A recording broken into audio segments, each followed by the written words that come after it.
Good morning everyone. तो आज के इस वीडियो में हम बात करने वाले हैं क्या निराश हुआ जाए चैप्टर का दूसरा भाग है ये। ठीक है, दूसरा वीडियो है। इसके पहले वाली वीडियो को हमने पहले ही अपलोड कर दिया था।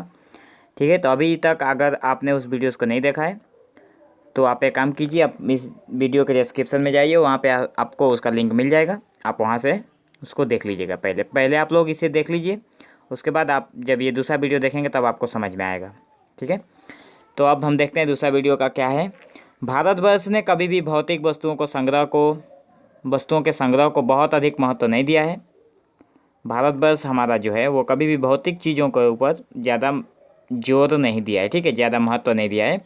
उसकी दृष्टि से मनुष्य के भीतर जो महान आंतरिक गुण स्थिर भाव से बैठा हुआ है वही चरम और परम है। इसकी दृष्टि से मनुष्य के अंदर जो आंतरिक गुण होता है, जो स्थिर भाव से बैठा हुआ है, वही चरम है और वही परम है। लोभ, मोह, काम, क्रोध आदि विचार मनुष्य में स्वाभाविक रूप से विद्यमान रहते हैं।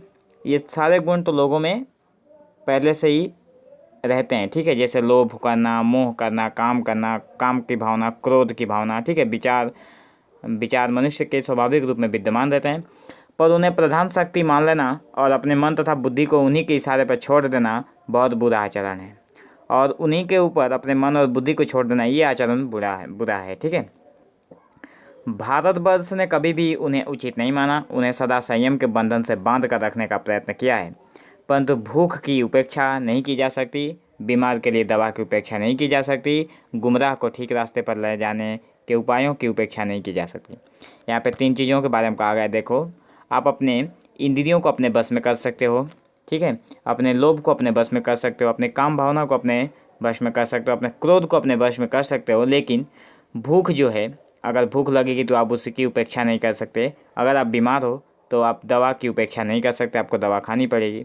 गुमराह को ठीक रास्ते पर ले जाने के उपायों की उपेक्षा नहीं की जा सकती। ठीक है, हुआ यह कि इस देश की कोटि कोटि दरिद्रजनों की हीन अवस्था को दूर करने के लिए ऐसे अनेक कायदे कानून बनाए गए जो कृषि, उद्योग, वाणिज्य, शिक्षा और स्वास्थ्य की स्थिति को अधिक उन्नत और सुचारू बनाने के लक्ष्य से प्रेरित हैं। क्या हुआ कि इस देश के कोटि कोटि दरिद्र मतलब पता है ना, जैसे कि गरीब लोगों के बारे में कहा गया है कि कोटि कोटि दरिद्र जनों की हीन अवस्था को दूर करने के लिए अनेक कानून बनाए गए जो कृषि, उद्योग, वाणिज्य, शिक्षा और स्वास्थ्य की स्थिति को अधिक उन्नत और सुचारू बनाने के लक्ष्य से प्रेरित हैं। परंतु जिन लोगों के इन कार्यों में लगना है उनका मन सब समय पवित्र नहीं होता। प्राय वही लक्ष्य को भूल जाते हैं और अपनी सुख सुविधा की ओर ज़्यादा ध्यान देने लगते हैं। ठीक है, जिन लोगों को इस काम के लिए सौंपा गया है वे लोग सबकी भलाई की कामना को मन में लिए हुए नहीं करते हैं, बल्कि सिर्फ अपने बारे में और अपनी सुख सुविधा के बारे में सोचने लगते हैं। उनकी अपनी ओर ध्यान चला जाता है। भारतवर्ष सदा कानून को धर्म के रूप में देखता आ रहा है। आज एकाएक कानून और धर्म में अंतर कर दिया गया है। धर्म को धोखा नहीं दिया जा सकता, कानून को दिया जा सकता है। धर्म को कभी धोखा नहीं दिया जा सकता, लेकिन कानून को तो धोखा दिया जा सकता है। यही कारण है कि जो लोग धर्म भीरू हैं वे कानून की त्रुटियों से लाभ उठाने में संकोच नहीं करते। ठीक है, अब देखो, इस बात के पर्याप्त पैमाने खोजे जा सकते हैं कि समाज के ऊपरी वर्ग में चाहे जो भी होता रहा हो, भीतर भीतर भारतवर्ष अब भी ये अनुभव कर रहा है कि ये धर्म कानून से बड़ी चीज़ है। बड़े वर्ग के लोगों में चाहे जो भी होता हो, लेकिन भीतर भीतर जो भारतवर्ष है वो इस बात को अनुभव कर सकता है कि धर्म जो है वो कानून से बड़ी चीज़ है। अब भी सेवा, ईमानदारी, सच्चाई और आध्यात्मिकता के मूल्य बने हुए हैं, वे दब अवश्य गए हैं। ये सारी चीज़ें, सेवा, ईमानदारी, सच्चाई और आध्यात्मिकता, ये ज़रूर दब गए हैं, लेकिन इसका मूल्य अभी भी बना हुआ है। लेकिन इस नष्ट नहीं हुए हैं, थोड़े दब गए हैं। आज भी वह मनुष्य से प्रेम करता है, महिलाओं का सम्मान करता है, झूठ और चोरी को गलत समझता है, दूसरे को पीड़ा पहुंचाने का पाप समझता है। हर आदमी अपने व्यक्तिगत जीवन में इस बात का अनुभव करता है। समाचार पत्रों में जो भ्रष्टाचार के प्रति इतना आक्रोश है वो यही साबित करता है कि हम ऐसी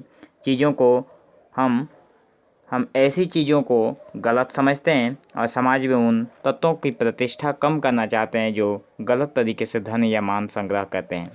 ठीक है, तो यहाँ पे ही कहा गया है कि समाचार पत्र में जो भ्रष्टाचार के प्रति इतना आक्रोश है, ठीक है, वो यही साबित करता है कि हम ऐसी चीज़ों का गलत समझते हैं और समाज में उन तत्वों की प्रतिष्ठा का कम करना चाहते हैं जो इस गलत तरीके से धन या मान संग्रह करते हैं या फिर धन या इज्जत कमाते हैं। ठीक है, यही बात को यहाँ पे दर्शाया गया है। तो आज के वीडियो में बस इतना ही। ठीक है, तो अब इसके नेक्स्ट का जो भी पार्ट होगा उसे हम लोग इसके अगले वीडियो में देखेंगे। ठीक है, तो thank you for watching this video. Have an awesome day.